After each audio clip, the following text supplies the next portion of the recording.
সরকারের উপরে ভীষণ চাপ। আমার এক বিদ্যুৎ ডিপার্টমেন্টে হাসিনা বিল বকেয়া রয়ে গেছে 56,000 কোটি টাকা। 56,000 কোটি টাকা দেনা নিয়ে আমি এই মিনিস্ট্রি চালাই।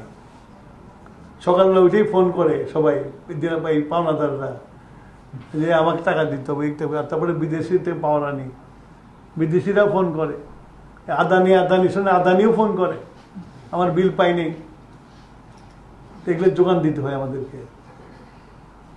তা আপনারা যদি প্রডিউস না করেন, প্রোডাক্ট যদি না দেন, তা আমি আপনাদের দাম দেবো কেন? খুব সিম্পল অঙ্ক। আপনি প্রোডাক্ট দেবেন, আমি আপনাদের দাম দেবো। আপনি প্রোডাক্ট দেবেন, আমি দাম দিতে পারবো না। আমাদের দেশে আমাদের শিক্ষা ব্যবস্থার উপর অনেক রকমের পোস্টমার্টম হয়েছে আপনার, পার্টিকুলারলি লাস্ট 16 বছরে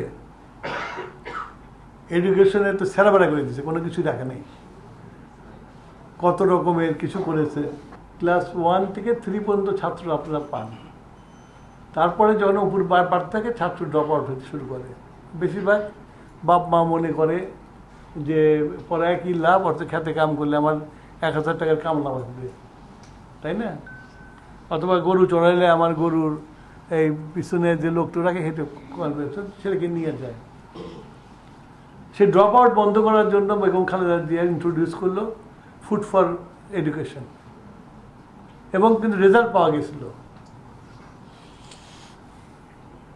তারপরে তো উনি মেয়েদের শিক্ষার জন্য প্রথমে ক্লাস 8 পর্যন্ত করছিল, পরে তো ম্যাট্রিক পর্যন্ত ফ্রি করে দিয়েছিল। তো সরকারের তরফ থেকে সবসময় করা হচ্ছে, but what is the net result? দেখেন, পলিটিক্স করেন, politics, every human being is a political element, এটা অস্বীকার করার কোনো জায়গা নেই আপনার।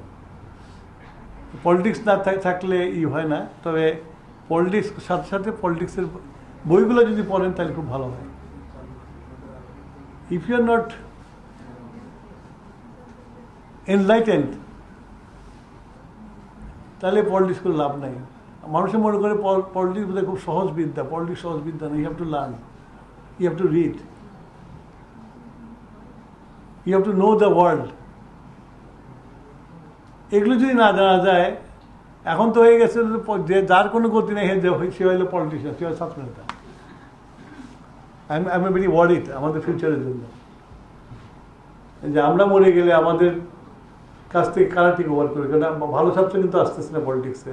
আমাদের ভালো ছাত্ররা পলিটিক্স করতো, এখন কিন্তু ভালো ছাত্ররা পলিটিক্সে আসে না।